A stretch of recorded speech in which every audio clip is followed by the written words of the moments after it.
Hello, and we are live. Hello, everyone, and welcome. Thanks for joining us today. If you're here, chances are year-end is starting to feel very real. Stock tech is coming up, books to close, and that familiar question of do we actually trust these numbers that we're seeing? So we see this every year with growing product businesses. The challenge isn't usually the effort, it's the systems, the timing, and the visibility. Cin7 is quite a powerful tool, but if it's not set up correctly and used correctly at the end, small issues can turn into a big problem in January.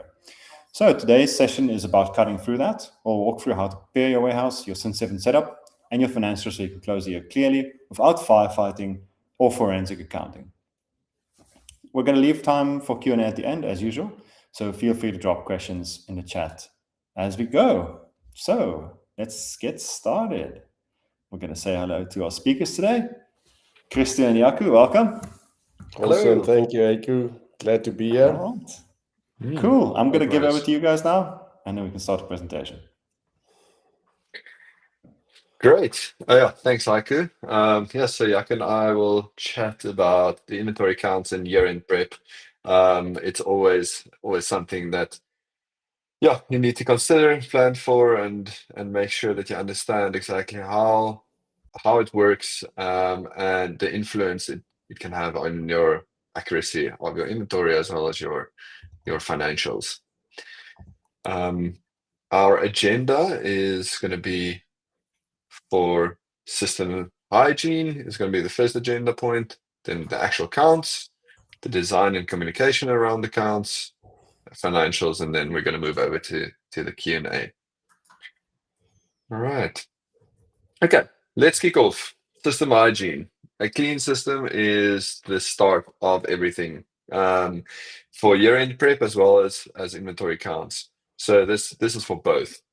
So before we do any counts, we need to make sure that we validate all our open purchases. So that would be purchases that we have, that we are still awaiting stock for or awaiting invoices for. So this is a good time to go look at those open purchases, make sure that they are actually still valid, that you've done all your admin so that you've actually received all the stock that's in the receiving bay, or if your admin is behind, make sure that you've actually captured that. That's a crucial part, because if you don't do that part, your stock is going to be out, right? So you'll either have too many units on hand in your warehouse versus your system, or the other way around if you haven't actually processed the receiving on Cin7. Then the same for sales. Make sure that all your open sales are valid, that you have sent out all the invoices that you should have sent out, that you've actually captured your fulfillments, and make sure that that is up to date. Once again, both very important just for general year-end prep as you'll hear later, but also for our inventory counts. Open transfers, same things. Make sure that there are no stock transfers still pending. That's not actually the reality. So the whole idea is that your system needs to reflect reality. What is in your warehouse should be in your system. Your admin should be up to date. And then once you've got that point done, then you know, okay, well, we've got a foundation, right, to start our process. What we've also seen is a good step for system hygiene is just go check your integrations with your, especially e-commerce, with your e-commerce platforms. Make sure that there are no pending orders stuck in the sync. Clear out any errors and make sure that that's also up to date. This will once again help us to make sure that the inventory reflects a reality and that we are ready for our counts. So yeah, system hygiene is really the foundation, and it creates the platform for our subsequent tasks, such as our inventory counts and financial reconciliations and everything else that follows on top of that.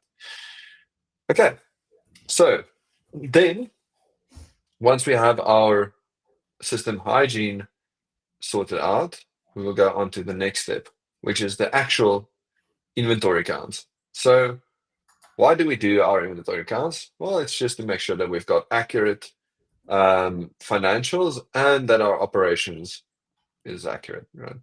So it's the backbone of both of those realms.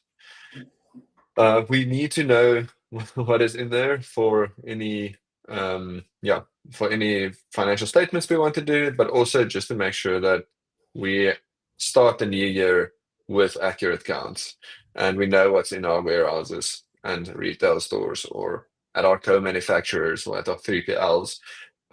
So that creates the backbone for that, a clean slate for the new year.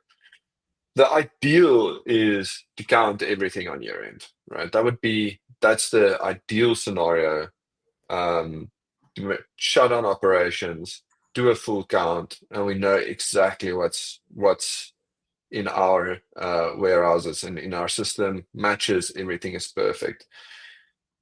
The reality is that's not always possible, especially probably this time of the year if you haven't planned for it. So what can we do to mitigate that? So our fallback would be to count high value products. So look at the products that have the biggest portion of your stock value and count those. Your best selling products to make sure that you don't have stock outs, especially if there are some, you're taking a break over Christmas and you're not checking your system the whole time. Okay, then you want to make sure that your best selling products actually have enough stock or that stock reflects the reality so you don't oversell. Then also look at products low on stock. So that's always also a risk to make sure that not selling out. And then any products that are critical for production, make sure you count those so that you know that you're ready for the new year. So that is a likely scenario for many of you. So the thing is, how do we make sure in the future that we don't get to that point? And that's where cycle counts come in. We have found that companies with cycle counts in general have a more accurate inventory because it becomes a ongoing process that you go through. So for those that don't know, a cycle count would mean you have frequent counts. It could be daily, but probably not. Weekly, monthly, quarterly, every 6 months counts of a portion of your product. It typically works best if you do it weekly or monthly. Where you only do a portion, so you might do a portion of your actual warehouse, or you do a portion of your product categories, for instance. You do your raw materials, or you do, just you work out a system of what you're going to count. So throughout the year, you have counted everything, and that just makes it much more easy when you come to year end to go. We have a very high confidence that our stock is up to date. Then you can do some on year end. You can do some just year or there, count something to make sure that it is actually correct. Once again, maybe your high value items or your best selling products. So this is if you have your own warehouse, right? But the reality is a lot of us have 3PLs and co-manufacturers that we work with, and all of them have stock as well. So it would be great if you could have your 3PL and your co-manufacturer do a proper stock take on year end, but once again, not necessarily what can happen. So you can also ask them to do cycle counts, count portions of your stock throughout the year, but also just request a report from them that says this is what in their system, what the stock levels are. So you at least match those reports to your Cin7 and make sure that those make sense and there aren't big discrepancies between the two systems. So you can also easily maybe ask them if there's a big discrepancy, just go count that one item for us, and they'll be open to do that. So you're not forcing them to do a whole stock count, because they probably won't say yes if you ask them to do it right now. But yeah, then you at least could possibly ask them to count 1 or 2 items that have big discrepancies. Right. So in order to do our stock takes or our inventory counts accurately, we need to make sure that we freeze the system. So Cin7 is great for that. You can initiate a stock count, and that will then allow us to freeze that specific location that we are counting for. So that just makes sure that nobody starts receiving, transferring, or sending or fulfilling any items, and that would skew your numbers. So you would freeze the system, but in reality, you would also freeze that location. So no operation should be happening within the system. Everyone should be counting or respecting the count at least. Then, once we've done our count, obviously we get some discrepancies that can pop up. So the question is always like, what do we do operationally with our discrepancies? Some strategies that you can deploy is to have a threshold in terms of your percentage discrepancy that you are okay with just writing off. So that could be either in quantity or in value. Possibly the best to have some combination of it.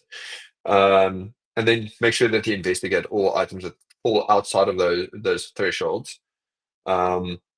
If you do find those discrepancies, do another count of those items if possible. Just make sure that it wasn't a counting error, but rather a systematic error or some stock that got lost, stolen, whatever the case might be. And then you need to make sure that you have a process to inform management that there are that there are some discrepancies, and they need to make a decision on how it's going to be handled. What is important though is that it gets either counted back into your system or written off. So don't just leave it. That's actually the most important part. Don't just leave those discrepancies. Make sure that you adjust the stock and your inventory counts to the actual inventory that you have in your warehouses, albeit a 3PL's location or co-manufacturer location or your own. But make sure that you deal with those items and write off the stock. Don't just leave it. You could theoretically transfer the stock out to a different location, a holding location, but that needs to be dealt with in any way. Yeah, so those are the main things operationally to look at for your accurate inventory and your inventory counts. I'll hand over to Jaco to take us through the rest. Awesome. Thank you, Christo. You guys can see that Christo is in operations and focused on getting it done. And what is the process of getting it done? When I think about stock takes, the first thing I thought about was stock takes that I've seen that have gone really well, like well organized procedures that end with minor discrepancies, and then the other ones that I've seen that was shambles, takes multiple days to sort out, and discrepancies not being resolved. And I found the key difference here is actually the design, right? It is to really know your operations, really know your infrastructure, and then designing the appropriate procedures around what works for you and works for your business the most. I'll use an example is the count date, right? You want to do it as close to year-end. We're talking about year-end inventory counts. But if you've got 2 hours before you open up on a Monday, and that's on the 28th of December, I'm just using dates, right? And that's the count, then that's the date you should use, because that's when you're going to get the most accurate count. It doesn't have to be on the 31st. But it's having the most amount of inventory counted as close to year-end as possible. That could even be the 2nd of January, right? Whatever works for you operationally, where you could, and then that's the next step, right? Is minimize physical movement. Which date works where you can actually minimize physical movement most? It might be coming in on a Sunday. because you're not expecting any deliveries coming in. And you can close up, or you can start Monday earlier, lock up the warehouse, and the receivings for the first 6 hours goes to a specific location. And all those receivings are received there, and we'll actually only process them post count, so that I know that my theoretical inventory that I'm comparing to is accurate. Because that's the next one, is you've got data latency, right? What is your data latency within your business that you need to take stock of, right? And that's what you need to take into account. Right. Then the next up is count stationary. So if you know what your correct days that you want to be focusing on, and you know how you can minimize movements, the next is appropriately create the procedures or the stationery that your warehouse staff or whoever you're getting in to do the count procedures can use, and is appropriately designed. I mean, Christo, I'm going to ask you to weigh in here, but I mean, there's a lot of different count methodologies, right? You can send them theoretical quantities, and they must match those quantities. You've got blind counts where there's no quantities, where you send them SKUs and they must add in quantities, and you send back whatever the result is and what's the discrepancy. If you're not happy with the discrepancy, recount. How many recounts are you looking for? And it is about what controls are you looking to implement, what makes sense for your business the most. Blind counts are mostly used for when you've got high probability of theft, right? Then you want blind counts, and you recount until the discrepancy is resolved. If it's if you've got a less risk of theft, then you can give quantities to the team members. But the point is that you've got a standard operating procedure that you want for your counts. Your locations that you're counting, and your stationery that you're providing the teams, or the systems that you're providing the teams is adequate. They actually can perform this procedure. Second up is resource. Sorry, I really like your comment on the blind count.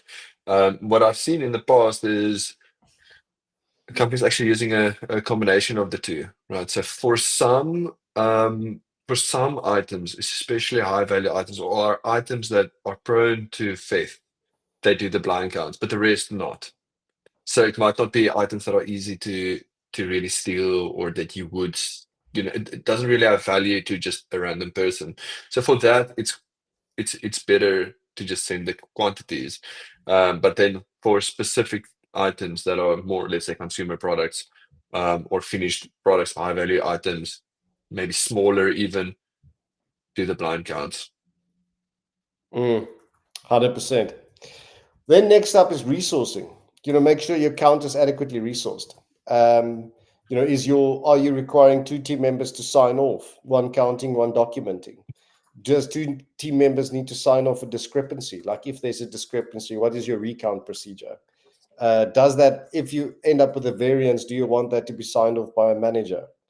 And then all those teams need to be available for the count, right? So that you can actually do the count. And secondly, the manpower is enough to get through the count in the allocated time slots. If you only have 2 hours on a Monday morning before your retail stores open, 2 team members need to be there at the appropriate time so that they can actually do the count, right? So think about teams resourcing, and make sure that you can actually get through the stock take. There's nothing worse than being halfway through a count and you haven't met the deadline and inventory starts moving, because it negates the entire process. You're never going to catch back up. And then you've got too many discrepancies to deal with. So make sure that Jaco, what are your thoughts on getting external parties to help you with the counts, if you have a limited time frame? I would rather go to cycle counts and have my internal procedures dealt with more often, because of the training aspects that you have to think about from an external party. If you're going through an audit, right, you have to get them involved. But they're looking at your controls. What is your processes, and then validating that and saying, is that good enough for me to rely on that for a count procedure? But again, you have to do what works for your business. I think your comment earlier about cycle counts more often yields better results. We see that people that are used to counting have got way less variances in the end than a one big count at the end of the year. Doing it throughout the period is often better. And then this, like I said, discrepancy resolution. What is your process? If you have a discrepancy, who signs off, who agrees, what's the process of agreeing that? And then the next one, which is often neglected, is now that you've designed it, appropriately communicate. So per area, per where is have a responsible party. What's their phone number? What's their contact details? What's the escalation procedure? Putting that all together in a instruction sheet that you can share with everyone, like as a standard operating procedure, with the stationery, with the procedures that you want included in that instruction sheet, and who's signing off when, and how is that feeding back to whom, by when. So that's just, and make sure that that communication goes out, because a lot of times we see there's well-designed procedures and it's happening on the ground, but there's a breakdown in communication. There is stock takes have happened in the warehouse, but they never sent that information to back office to process. Right. That's just a breakdown. And now, inventory theoretical, we can't resolve a discrepancy. There's been too much movement. And that's just a communication issue. Great. And then the easy part is if you go into the financials, from a finance or a controller point of view, is before the count. I think you've touched on it, is your system, right? It's making sure your theoretical count values is accurate, and that starts with looking at I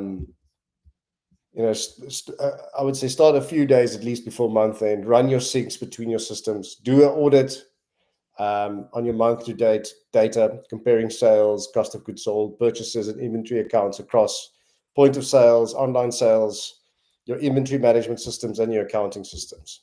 So run that process and ensure discrepancies are resolved before you go into your count procedure. Because all of those will affect your theoretical count. Your teams will be trying to resolve discrepancies that actually isn't supposed to exist. You've mentioned it already, Christo, but I'm just iterating and make sure that it agrees with the accounting system. And then the final side, after the count, right? Our supply chain operations has run through our counts. We've got our final discrepancies. Ops assigned them off. What now? Well, first off is what's the root cause analysis for every discrepancy that needs to be signed off. We need to document the cause. What was the cause of that discrepancy? And so that we can institute a procedure or think about how are we actually going to resolve that in the future, that we don't have that discrepancy again.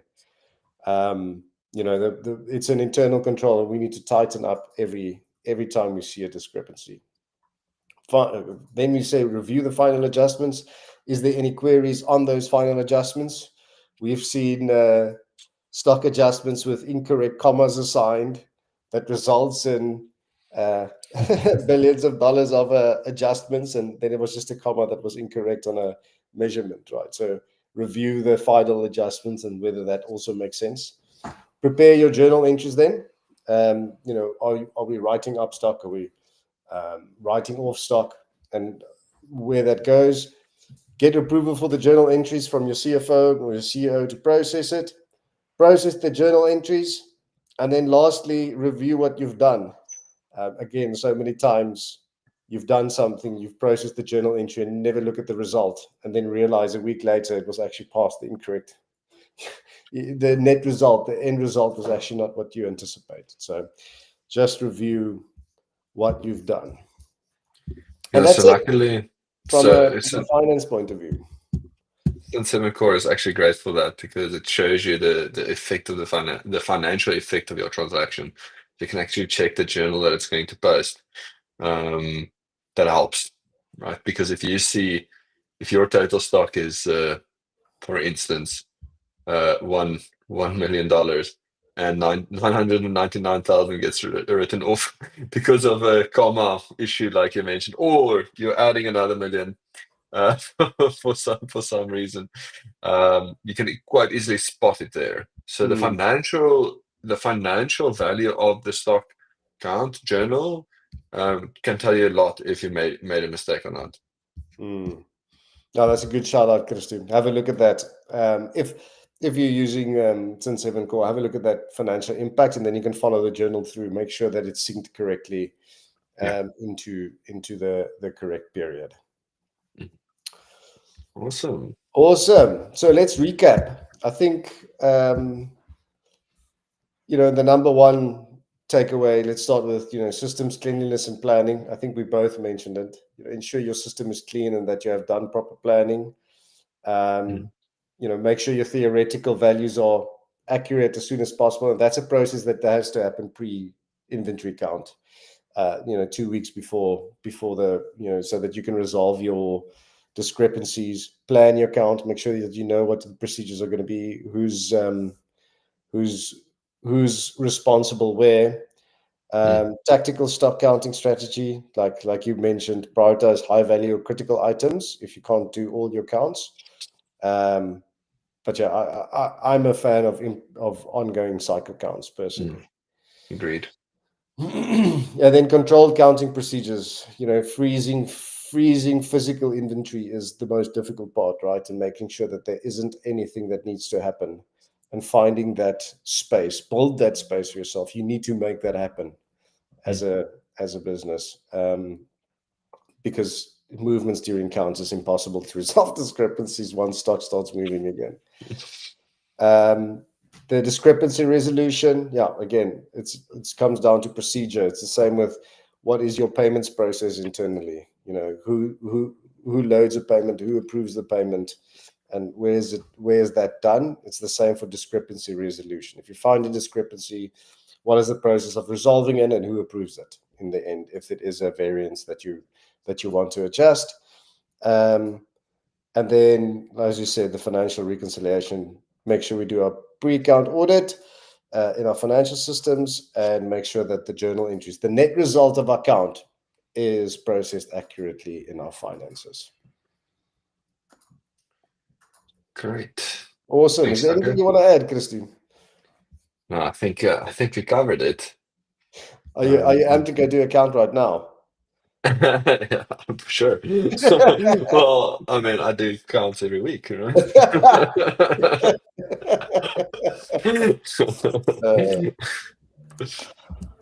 All right. Thank you so much, guys. I'll just jump in here quickly to just tell our viewers a bit about Fiskal. So the things we've talked about here, obviously, of things we see all the time. So Fiskal is a Cin7 specialist accounting and consulting firm. So we do have that deal expertise. We don't just know the systems, we also do know the accounting side of it, which I think is quite a unique combination. So yeah, we're operational and financial experts. We are an ongoing partner for all stages of growth. Like I said, we know the industry and the software, and we do go beyond standard reporting. We have a lot of tools we build ourselves, and we do like to pioneer a new way to do it. So there's a QR code on the screen if you want to know more information or book a call. And I think with that said, we're going to move over to the Q&A section. All right, guys, thanks so much. I think obviously I learned quite a lot. I don't know these things too well, so I think a lot of these questions we've received are questions I also want to answer to. So I don't know, do you mind if I jump right in? Sure. Let's go. All right. So the first Christo from counting. So the first question we received is, our physical stock count never matches Cin7 exactly. How close is close enough at the end, and when should we be worried? I'll take. You want to take this it? one. Go, Christo. Yeah, I think that's very common. And once again, it takes practice to get it very accurate. I think the main thing is just checking in relation to your stock, how big is it? or like, how big is the discrepancy? Is it the 0.5% or a 10%? That makes a big difference in terms of quantity and value. So yeah, I suppose 0 is actually what you want. You want 0 discrepancy, but yeah, the reality is not always that. I think it's just important to investigate the discrepancies, as Jaco also mentioned, that you make sure that you understand why it's different and that it is actually then dealt with procedurally, so that you actually have it signed off by management or have it discussed on whoever needs to discuss it. But the main decision makers of the business need to know about the discrepancies and understand why. Yeah. I'd say it's inventory specific. So what the nature is, apparel, we've realized, sizing, can be one up, one down, smalls versus mediums in the same, you don't really mind those variances, right? So you don't action them, versus if it's big ticket items like, leather bags or something big, then one variance is massive. So I think it's nature dependent. You need to know your business and your inventory and what you would be comfortable with as an owner. I think the other side is carrots and sticks as incentives, right? The best count teams have got it as a KPI or something that they work towards as incentive, to keep that number down. I think that makes a lot of sense. Okay. So then moving on to the second question, should we freeze shipping and receiving during stock take, or can Cin7 handle counts while operations continue? Short answer is yes, you should freeze it. I think Jaco did explain it quite well when he mentioned that if you do have to receive any stock, keep it separate. Have a separate loading bay that you demarked as, okay, this is where we're going to receive our stock in the warehouse, but it's going to stay there until after the count. So we need to freeze our operations as well as our system. So we need to make sure that nothing happens automatically in the background, so that we have a 100% control over the inventory count. So yeah, definitely freeze it as on the system and operationally. And if you can't, make sure that you've got a workaround, that you have a demarked space, that nobody starts counting the received stock, even if it's not in the system. And you just process those receivings after you've dealt with your discrepancies. Okay. Yeah, it's life happens, right? We've had so many stock takes. You plan, you deal with with freight forwarding companies or delivery companies, and you've planned that there's not going to happen something, and the guy phones and say they're half an hour away doing the delivery, right? So it's about planning for those scenarios, and as Christo said, demarked area works the best, and then you receive that after your count. Okay, great. So then another question we received is, what are the most common year-end mistakes you see teams make in Cin7 that cause problems in January? I think that's a good question. Not planning. It's that's a good one. That is the most common one. It's having good intentions but not planning it out, and then you don't have well executed procedures that yields discrepancies. I mean, that's I think for me it's about planning stock takes and communicating that to the responsible teams. That is the most important thing.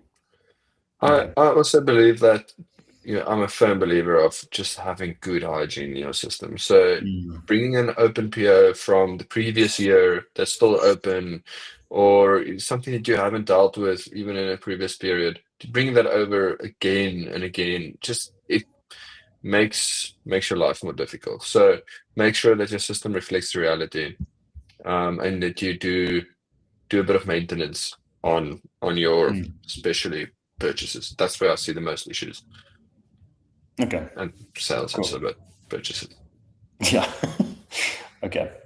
So then I think we've got time for the last one. I think this is a good one to end on. So last question is, if we only have time to fix one thing before year end, what should it be?